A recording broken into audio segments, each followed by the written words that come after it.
আচ্ছা, মেহেন্দি পরানোর পর আমরা ব্রাইডকে সবসময় বলবো আফটার কেয়ার করতে। আফটার কেয়ারটা আমরা কীভাবে করবো? মেহেন্দি কালারের জন্য আফটার কেয়ারটা কিন্তু ভীষণ ইম্পর্টেন্ট, ঠিক আছে? আফটার কেয়ার আমাদের কীভাবে করতে হবে? সবসময় ব্রাইডকে বলতে হবে মেহেন্দি মিনিমাম ভালো কালারের জন্য 7 থেকে 8 ঘন্টা মেহেন্দির হাতে রাখতে হবে, ঠিক আছে? আর বেশিরভাগ সময় আমরা ক্লায়েন্টকে সাজেস্ট করবো সারা রাত রাখার জন্য। যদি সারা রাত পসিবল না হয় তাহলে 7 থেকে 8 ঘন্টা রাখতেই হবে, ঠিক আছে? বাট সারা রাত রাখলে বেস্ট, ঠিক আছে? এটা 1 নাম্বার গেল।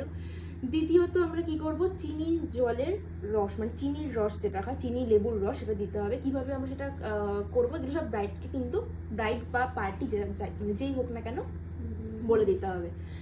তো আমরা চিনির রসটা কি করে করব?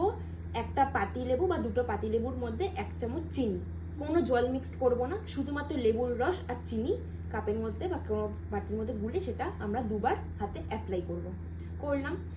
3 নম্বর আমাদের কি করতে হবে, লংয়ের শেক দিতে হবে। তাওয়ার মধ্যে আমরা 7-8টা লবঙ্গ ফেলে যে ধোঁয়াটা উঠবে সেটা আমরা একবার শেক করব, ঠিক আছে? এগুলো আমরা ক্লায়েন্টকে বলবো। আর পরের দিন যদি আমাদের মেহেন্দি রিমুভ করা হয়, তাহলে মেহেন্দি রিমুভ করার বা যখনই আমাদের মেহেন্দি রিমুভ করা হোক না কেন, মেহেন্দি রিমুভ করার 2 ঘন্টা পর থেকে আমরা জলটাকে ইউজ করব, ঠিক আছে?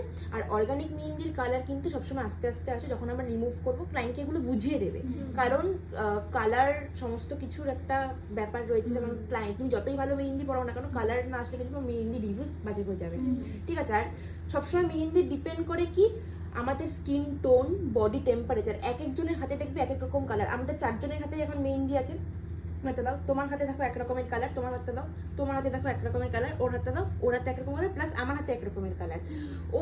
এই দিদির হাতে মেহেন্দি এতটা ডিপ কেন? কারণ বডি টেম্পারেচার ভীষণ, এখন হাতটা কেউ গরম, যার বডি টেম্পারেচার যত বেশি তার মেহেন্দি কালারটা তত বেশি হবে, ঠিক আছে?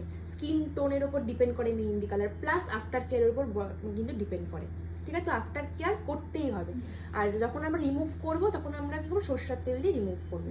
এগুলো কিছু কিছু টিপস আমাদের ক্লায়েন্টকে বলে আসতে হবে, যেগুলো ব্রাইড বা ক্লায়েন্টরা ফলো করবে, ঠিক আছে? বোঝা গেল? এগুলো কিন্তু ভালো মতো করে তোমরা বলে আসবে।